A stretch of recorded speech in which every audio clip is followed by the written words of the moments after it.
It's part of this Build Your Awesome Life plan. What did you call it originally? That's Super Awesome Life Plan. But you know what? Call it whatever actually strikes you. So people who don't like the word budget, don't call it your budget. You don't like that. Call it what works for you. So whatever that is that sort of manifests good feelings for you about handling your money like a pro and just rocking it, call it that. Rocking my money like a pro. Love it.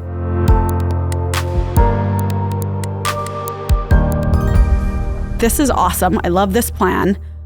Throw kids into the mix and good grief. Are you kidding? I feel like I was a great budgeter until they came into my life. Yeah. Am I, right in saying that? Can you validate me, Scott, please? Well, I mean, kids throw some unusual curveballs your way. One thing that people don't do a very good job of when they kind of look at their budget is they'll look at what are the monthly expenses. And those are typically pretty standard, right? Yeah. They're the same things every month.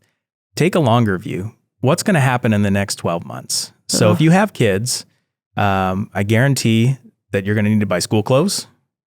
I guarantee that they're probably going to do some kind of summer activity, summer camp, something that's going to cost a chunk of money, or they're going to go into sports and you're going to need to buy uniforms and pay for things, or they're going to take up a musical instrument, those sorts of things.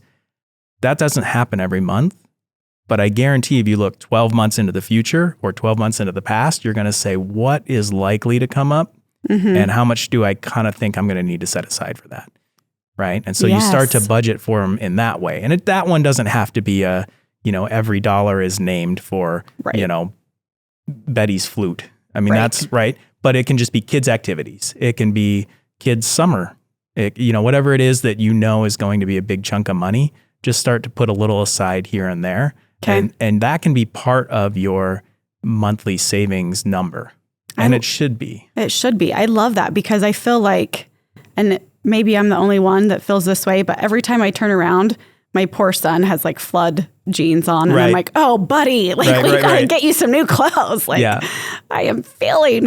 But I'm like, oh my gosh, I wasn't planning on this right now. And so I love that, really taking that time to look back on what I've spent and plan for the future. Yeah.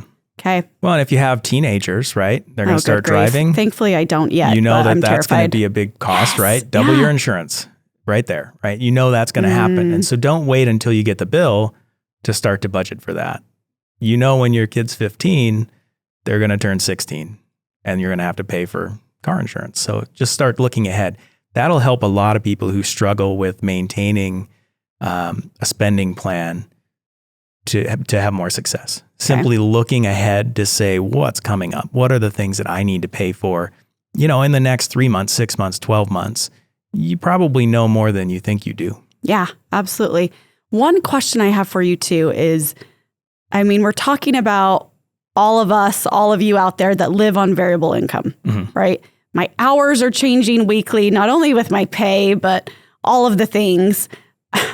Where do I find the time to make this amazing plan, Scott? Do you have, I know there's probably no magic thing that all of us can do. I always ask that question and everyone always tells me no. But what are your thoughts on that? Do I have to just be like, okay, every XYZ time I'm sitting down and going over this? What is that formula for success? Yeah. The funny thing about that is the more you do it, the less time you have to spend doing it. When you're looking back, if I asked you, what did you spend your money on in the past, I don't know, two days? I bet you could probably get a pretty good handle, right, on where that money went. Yeah. What if I asked you, what did you spend on in the last 2 months? Blech.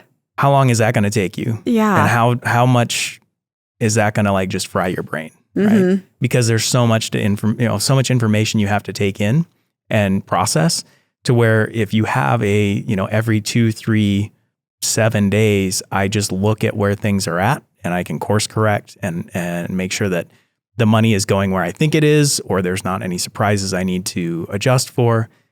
The more frequently you do that, the less time you actually have to spend doing it. Okay. It's a big lift at the beginning, like any habit that you're going to build. Every single habit that you build is more difficult right up front. And then it becomes easier and easier and easier, especially if you see the value in it. So if you see that looking at your finances more takes away the stress, you're going to be a lot more apt to do it. And especially if you're married or in a relationship where you share finances with someone else, if all the money talks that you have are when things are bad, then you're not going to have very many money talks, right? Yeah. And that's how it is for a lot of couples. They have the talk about money when somebody says, we don't have any and you need to stop spending what we don't have. And so money becomes this huge breaking point for people because, there's the defense mechanism. There's all kinds of things that happen. So yes. Yeah. Lots of triggers might come up when we're in that money talk. Yeah. But when you have the conversation every week and say, hey, where are we at? How are we doing? Is there anything that we need to look out for? Then you're being proactive together. And those conversations aren't adversarial necessarily. They're, you're working together to come up with where are things at? How are we doing? And everybody's on the same page and everybody knows where you're at. So it makes it easier and it takes a lot of the stress out of money, which is a huge factor for people. Yeah, I love that. And I love that probably so many of us, and I may just be speaking for myself, but we don't have this as part of our life, right? Mm-hmm. You talked about habits, doing it. The more often you do it, the easier it is. I love that it's just like, hey, it's been 3 days. Where are we at? I love, love, love that, because just as with anything, the more we identify as, hey, we're good budgeters, we're good at planning this awesome life plan, right? The more likely we are to do it. Yeah. Yeah. And really seeing that success makes all the difference. Yeah. And you absolutely will see success. The first beginning part of this is messy, as you would expect, right? You're not going to be great at this the first time you start. You're not going to have all the information, but once you get into the groove, it really does start to make a lot more sense and become a lot easier. Okay. So basically what you just told me, this is guaranteed success. It's going to lower your stress, right? All the things that probably many of us are looking for is just something we need to do. Yeah. And if you're on a variable income, especially, I've seen a lot of people, they make really good money. It's not that they're not making good money. Yeah. It's that they just don't know how to manage that money in a way that works for them in the long term. And so that's where this is really an important thing for people. Real estate agents are one I always talk about. They make gobs of money. Sure. A lot of them make tons of money every month. But one month it might be $60,000 and the next month it might be $20,000 and they don't get taxes taken out of that. And there's all these different things to think about. And it's not that they're not making good money. It's that there's not really a good system for them to figure out how to manage that money. And so this kind of helps smooth things out for them to say, pay yourself a regular paycheck. When you have a good month, put it aside. The thing I also encourage people to do with those big bonuses, so that bonus account, don't spend it right away. You want to wait. I tell people every 3 months. So every 3 months you go in there and you take half of whatever is in that bonus account and spend it however you want. I don't care. Spend it any which way you want. The other half, I suggest using that on a wealth building activity. And that sounds a little high and mighty, right? Wealth building activity could be investing in your retirement. It could be paying down debt. It could be buying a vacation home that you're going to, rent out on nightly rental. It could be a lot of different things. But the thing that you want to try to do is build up your wealth over time. And so if you're spending half of your bonus money on actually building wealth and the other half on just whatever fun stuff you want, then you get the best of both worlds, right? And you get to have the fun stuff and you get to do the important stuff at the same time. I love that. Okay, so Scott, we've talked about budgeting and why we all need to make this a part of our life, not just something that we look at every 6 months or a year, but literally could be daily. Right. Obviously, it's part of this Build Your Awesome Life plan. I know I'm messing that whole title up. What did you call it originally? That's Super Awesome Life Plan. But you know what? Call it whatever actually strikes you. So that's the important thing. Yeah. Right? People who don't like the word budget, don't call it your budget. You don't like that. Yeah. Call it what works for you. So whatever that is that sort of manifests good feelings for you about handling your money like a pro and just rocking it, call it that. Rocking my money like a pro. Love it. Yeah. Okay. That's the name of my plan. Really, it all comes back to safety though, correct? Yeah. I mean, that's really where you're at, because for variable income people, the difference between 1 month and the next could be a huge dip in income. And if you don't have a safety net to kind of back you up there, then that's when things become really stressful. And that's when you end up making maybe poor financial decisions that could be short-term, they could be long-term. This happens for a lot of people with, things like payday loans, or they go and they take out a bunch of money on a credit card just to kind of float their way through. Next thing you know, they're paying a lot of interest, that adds up, things like that. And so having a safety net as part of this process really makes it so that, you're catching yourself. You don't need to rely on some of those other financial instruments or any other, way of kind of making ends meet. Okay, perfect. Well, and I want to bring up too, the example that you gave earlier was about, let's say, someone that has a lawn care business, right? Where things in the amazing summer months in the spring where our grass is growing like insane, right? And we've got so many clients, we don't know what to do. And then winter hits, right? Right. The dark winter that we all love. How does this whole variable income thing affect business expenses? Yeah. So business owners really need to do a couple of things. One thing that I've noticed as I've coached business owners in the past is they really often mingle business and personal expenses a lot. Yes. A lot, right? And here's the problem with that. When you're trying to figure out how much do I need to pay myself every month, if you've got business expenses kind of baked into that and you can't separate them very well, that's going to inflate that number artificially for you, right? On one hand. B, you want to know as a business owner, is my business actually doing what I need it to do? And if your personal and business expenses are so intertwined that you can't tell the difference, it's hard to tell whether your business is actually running effectively. And so by doing this and sort of separating things out, I really recommend business owners should have separate credit cards, separate accounts, even if they're the sole proprietor and everything is just being funneled from business account to personal account. Yeah. Make it a habit to separate those things, because as your business grows, ideally, you have a much better handle on where the money's actually coming from and going to. Okay. Love that. Yeah, entrepreneurs always have it harder, right? You've got to make a budget for yourself and your business. Yep. Not a budget. What was it? A super rock star plan or something? Right. I can't remember. Whatever it is that makes me feel like a rock star. We're going to have to workshop your plan. Yeah, but we are. We're going to figure it out. We can't. I can't nail it down. No, we'll get there.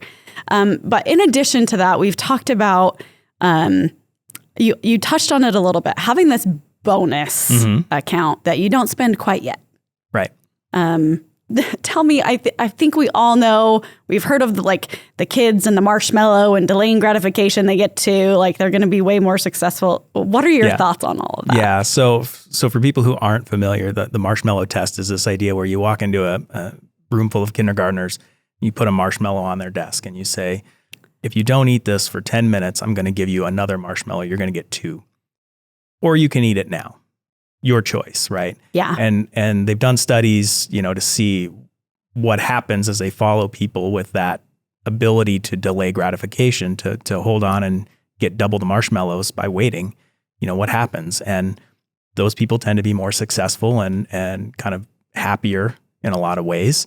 And so the same thing is really kind of true with this system, where the bonus money that you get, you think about, maybe you had a really good month, right? And you're just swimming in money and you want to go out and buy a boat or an RV, or you're just stars in your eyes. Yeah. That's a real kind of dopamine reaction, right? You're just flush with chemicals in your brain and excited and run out and do something that maybe if you had time to sit down and think, do I really want to do this? Is this really the best thing to do with this money? You would make a different decision. Right. And so by building this up so that you get to spend the money, but you don't spend it for 3 months, then you have time to really say, what do I really want to do with this? What's the best use of this money? Is there something that I've wanted to do for a long time, but haven't been able to afford it? and it's going to take more than, one good month to get there, but this is how I'm going to do it. This is really helpful for that sort of person. Yeah, love that. Love that. And being able to continuously do that, right? That's the hard part. Right. But it's like a muscle. It is. And the more you do it, the easier it gets. Like we talked about with this whole system, right? The more you do it, the easier it gets. There's so much, I guess, stigma around talking about money that we don't talk about it with other people. And so we don't know what works for other people and what doesn't, unless, it's just not working for us. Yeah. And so there's a lot of things that people just don't know they can do or should work on more to be more successful and ultimately be happier. And this is really one of those things. You see other people and what they have, and you think that maybe that's what you want, right? And you run out and do that, but you don't know anything about their story or what they're going through. This allows you to put some space and time between maybe seeing something, wanting it, and actually going out and doing it. Yeah. I love that you said that too, because we see other people and we just assume that they've got it all together. Right. Whereas the stats show us as Americans, most of us don't have it all together. Right. And I think to your point, we don't talk about it enough, right? It's this taboo thing. I feel like we're coming around as a society on the mental health taboo. Like, let's come around on the money taboo too, you guys, right? Because that's going to affect our health in general. Really just quickly, in recap, if we're living on variable income, Scott, just for everyone watching that wants a quick recap, what would you say are the top things we need to keep in mind? Right. So top things, you need to figure out what is that monthly, spending amount that I need to make. Okay. What is the gap between my worst month of income and that amount? Okay. And I need to put aside at least 2 months worth of that gap into a separate savings account for my buffer. When I make that money, whatever my money is every month, if I make over my minimum threshold, I put that into either the buffer account, if I'm still trying to fill that up, or if that buffer account is full, then I put it into a bonus account. Then every 3 months, I go and I spend money out of the bonus account, half of it however I want, half of it on a wealth building activity. Love it. Rinse and repeat. Rinse and repeat.